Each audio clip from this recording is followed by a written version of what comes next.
Humans use 690,225 trillion gallons of water per day. For tens of thousands of years, mankind has utilized and harnessed water for direct uses such as bathing and drinking, as well as indirect uses like agriculture and electricity. Dams are structures created to act as barriers which restrict the flow of water down a stream. This dam is located 5 miles south of San Jose, California, and it forms the Guadalupe Reservoir. Dams are usually built for one of the two following reasons: water storage and hydroelectric power. Damming up rivers can also cause a lot of problems, and some of the reasons they might be taken down include aquatic habitat destruction, insufficient water supply, and the loss of water downstream.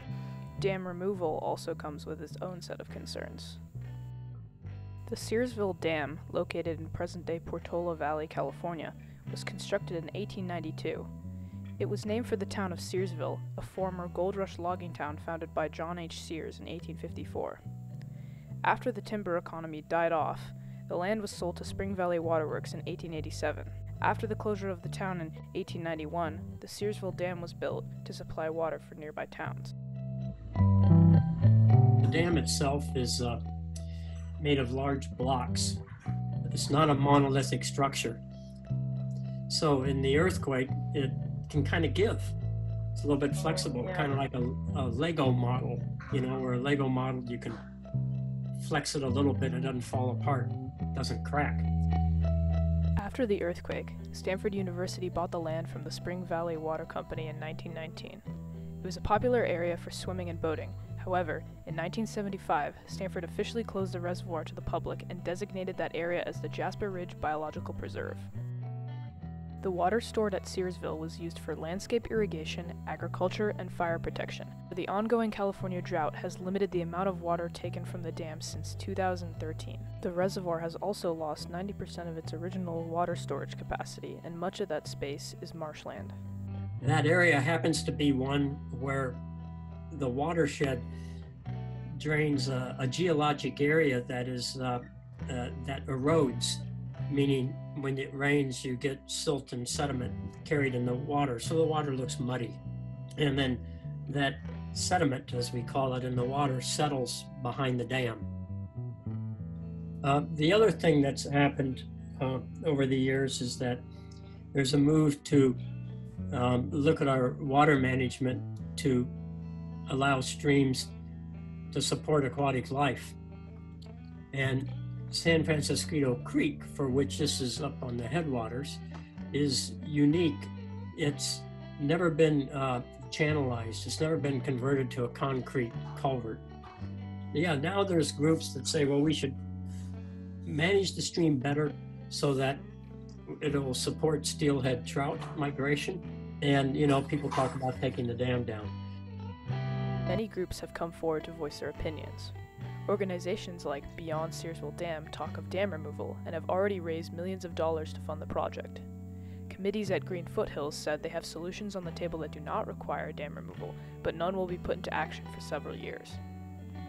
You just can't remove the dam, and even though there's no real water behind it, the problem is you have all this sediment, and that sediment would normally, over the course of many years, found its way to the bay. And that's why down here, when you look at the edge of the bay, and if you try to walk out at low tide, it's all mud. That's where this material wants to go and where it will end up. But along the way, it could deposit in the creek, and then that would restrict the flow of the creek, and in a heavy rain, you might get flooding. Stanford has expressed that in order to remove the dam, the 2.7 million yards of accumulated sediment must be removed to avoid the risk of downstream flooding. One of the methods for removing sediment from the reservoir is dredging. This option, manually scooping, drying, and disposing of the sediment at the bottom of the lake, has been estimated to take up to 10 years and requires 150,000 truck runs, not to mention the unbearable amount of noise pollution that would disrupt the homeowners and local habitat. In 2011, Stanford decided to conduct a 4-year study exploring the different alternatives for the future of the Searsville Dam. In a Stanford report released in May of 2015, 2 preferred approaches were highlighted. The first option would be to create an opening in the bottom of the dam which would allow the creek to flow through, therefore allowing fish safe passage and access to the marsh area. Open up the bottom of the dam just a teeny bit, and then the sediment would go out slowly. Sometimes what happens when you would do that, it's not like all the sediment goes at once. You get sort of like a gully, a steep channel that erodes, and then that could be that. Stanford's second option is similar to the dam removal of the San Clemente Dam southwest of Monterey, California along the Carmel River. And this is one solution. You see some of the technical issues that involve, construction and stuff like that. But I think at the end of the day, there was a lot of satisfaction with the way the project turned out.